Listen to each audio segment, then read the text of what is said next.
Fala, meu povo, tudo bem com vocês? Como é que vocês estão? Já faz um tempo que eu não apareço por aqui, não é verdade? Mas são tantas coisas, né, que nós temos que resolver aqui durante nosso dia a dia. Muitas vezes não consegui, né, aparecer aqui. Mas em nome de Jesus nós vamos conseguir, vai dar tudo certo. Hoje eu gostaria de contar pra vocês uma história, e é uma história real. Então assiste até o final desse vídeo, curta, compartilha, se inscreve aqui no canal, deixe um comentário e me conta se você já ouviu essa história, se você já viu ela na TV. Me conta. E, na verdade, ela é uma história um pouco triste, mas eu gostaria que você prestasse atenção e me falasse se você já ouviu essa história, se já aconteceu com você, com alguém da sua família, se você já assistiu no jornal, porque de verdade ela aconteceu e ela é uma história difícil, muitas das vezes, da gente entender e falar a verdade, engolir. E a gente até pensaria em dizer assim, meu Deus, não acredito que isso aconteceu, mas é verdade, aconteceu. Essa é uma história de estupro, essa é uma história de fazer a nossa vontade, de viver os nossos desejos, essa é uma história de maus conselheiros, de maus amigos, essa é uma história que parece que só caminha ladeira abaixo. E principalmente essa é uma história de família. E dentro da família acontece umas coisas doidas, né? No meio ali daquelas pessoas que eram pra ser as que mais estariam juntos, né? Da parentela ali, né? Que era pra ser aqueles que mais estariam unidos. Às vezes acontecem umas bagunças, né? Que a gente fica assim, não acredito que isso aconteceu. Então, essa história, ela tem 4 personagens. Ela tem 2 irmãos, na verdade 3, só que uma era mulher. Então 2 irmãos e uma irmã e um amigo. Não sei nem se eu posso chamar de amigo, mas até então era um amigo. Talvez você já tenha assistido essa história na TV, então fica comigo até o final e me conta. Tinha um rapaz, eu vou chamar o rapaz de... Vou dar outros nomes aqui, né? Pra não ficar meio constrangedor. Tinha o João e tinha o Pedro. E não são eles da Bíblia, mas eu tô dando esses nomes, vamos lá. Tinha o João, tinha o Pedro, tinha uma moça chamada Maria e tinha um amigo. O amigo eu vou chamar de amigo mesmo. Uma vez, primeiramente, João e Pedro eram irmãos. Eles eram irmãos da Maria. Só que essa Maria, ela não era irmã 100%, sabe? De pai e mãe. Era meia-irmã. Sabe essas coisas que acontecem? Os pais, arrumam um filho com uma mulher, tal. Então era assim. E aí, João era apaixonado por Maria. Ele era apaixonado mesmo, apaixonado pela sua irmã. Só que ele era apaixonado a um ponto tão assim absurdo dele chegar a perder peso por causa dela. Ele ficava assim, ele não podia ver ela, que era aquela paixão, que era aquele negócio que chegava a passar mal, porque ele queria muito ficar com ela. Era o desejo do coração dele ficar com essa Maria, que era a própria irmã. E aí um dia, o amigo de João o viu. E ele falou assim, ô João, por que você tá triste, sou? Tem uma coisa errada, você não vai me contar, não? Por que você tá triste? Você tá muito triste. Olha como é que você está. E o João falou assim, então, vou te contar. É que eu sou apaixonado pela Maria. Eu sou apaixonado por ela. É o desejo, meu desejo é ela. E esse é aquele momento da história que você pensa assim, nossa, tem um amigo ali, ele vai falar alguma coisa que presta, né? Ele vai falar assim, não, sou sua irmã, você tá doido? Ou então, não, faz as coisas direito então, procura saber, não sei, é sua meia-irmã, né, mas resolve, faz as coisas direito. E aí, nesse momento, ele dá o seguinte conselho. Por que você não finge que tá doente? E fala com o pai dela pra ela cozinhar pra você na sua casa. Que aí você vai comer da mão dela. Conselho esquisito, né? Às vezes a gente recebe uns conselhos assim. Então ele fez. Como um bom amigo que era, né? Ouviu o conselho. Cuidado com os conselhos que você ouve.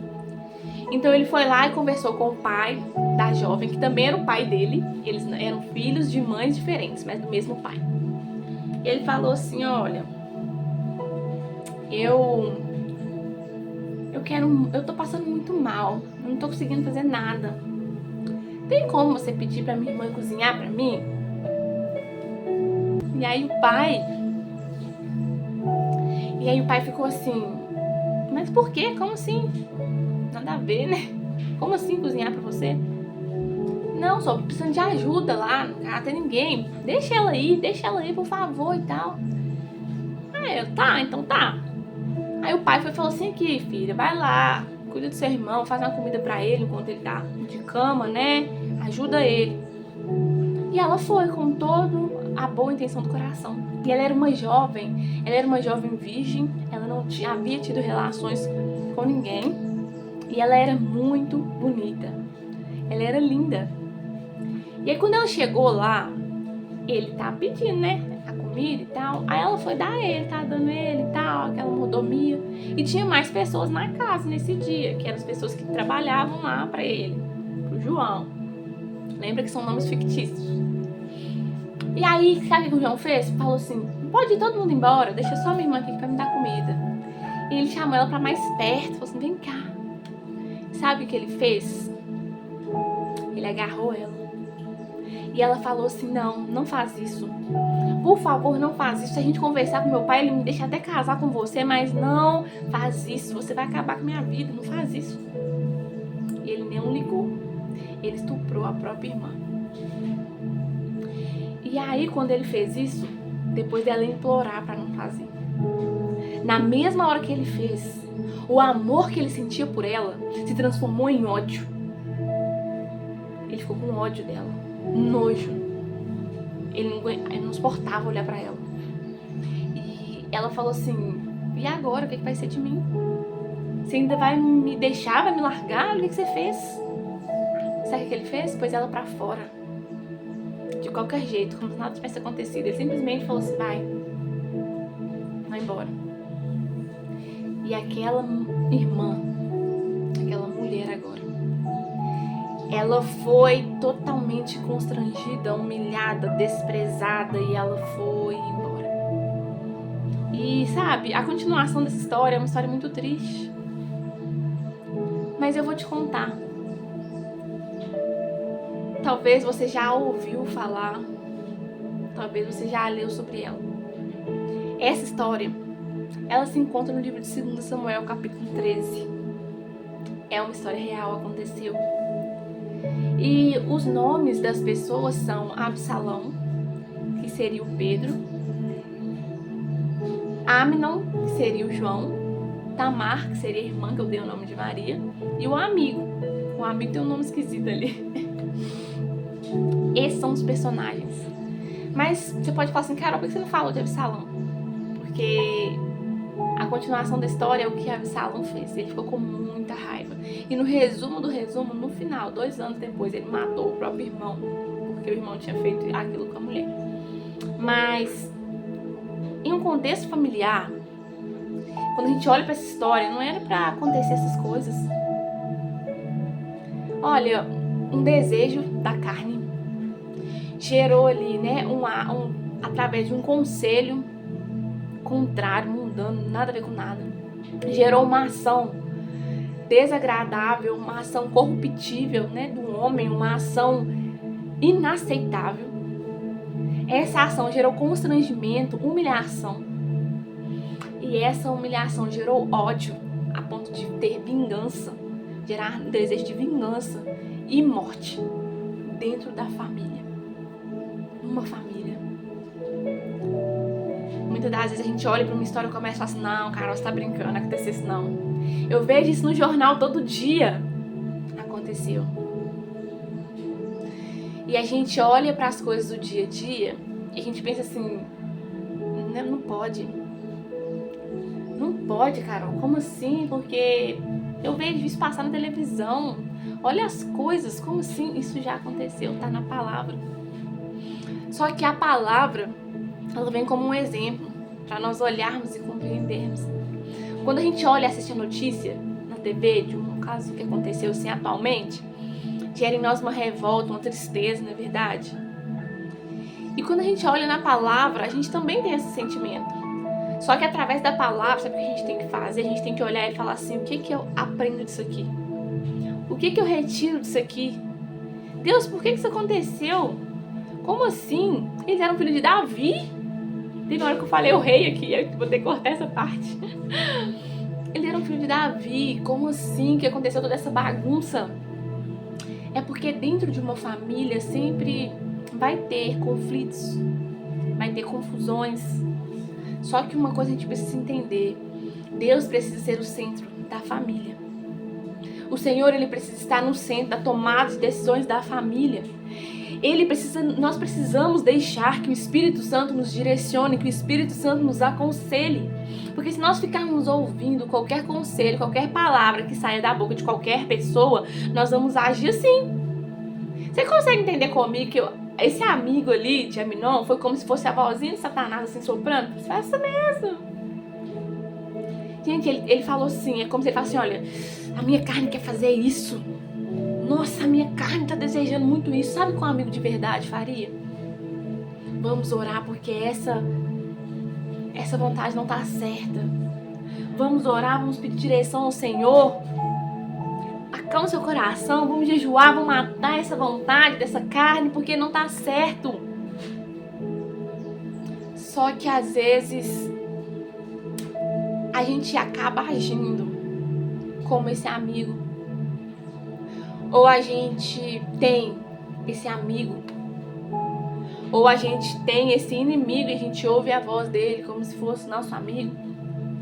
Você consegue perceber que dentro de família, e agora eu quero abranger o conceito de família, porque a família no contexto bíblico, né, ela é pai, mãe e filhos.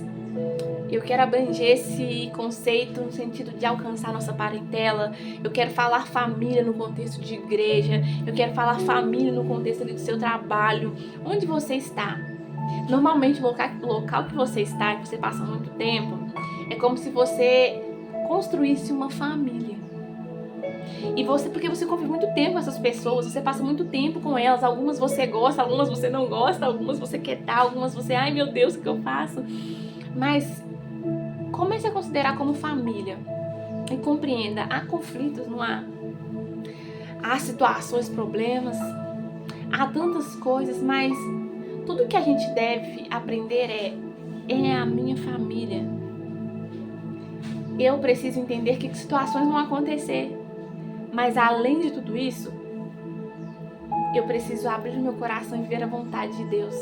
Eu preciso instruí-los a viverem a vontade de Deus. Enquanto há tempo, eu preciso falar da vontade de Deus. Porque se nós nos deixarmos levar pela vontade da nossa carne, a nossa família vai ser destruída. A nossa família vai acabar. A sua família quer você na sua igreja. A sua família quer você com seus amigos. A sua família quer você no seu trabalho, com as pessoas que você convive. Abrange essa palavra, sentindo essa palavra aí na sua cabeça e começa a pensar dessa forma. Por que acontecem essas coisas, Deus? Conselhos errados, tudo errado, mas sempre tem uma ponta de confusão, de explosão no começo. Você consegue perceber que no começo dessa história ele poderia ter abrido mão dessa vontade se o conselho fosse diferente. Naquela época, né, eles davam ali casamento a algumas pessoas que eram da família e tal. Imagina se o conselho fosse outro, talvez ele poderia ter casado com ela.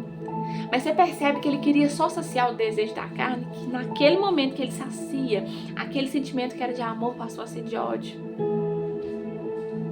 Você consegue entender comigo que nós precisamos abrir mão da vontade da nossa carne e viver a vontade de Deus? Por que, Carol, é tão difícil abrir mão da vontade da nossa carne? Parece que ela é tão boa, não parece? É porque ela gera prazer, mas são prazeres momentâneos e são prazeres que vão gerar consequências desagradáveis. Quer ver um prazer bobo, momentâneo? Filmes e séries. É muito legal.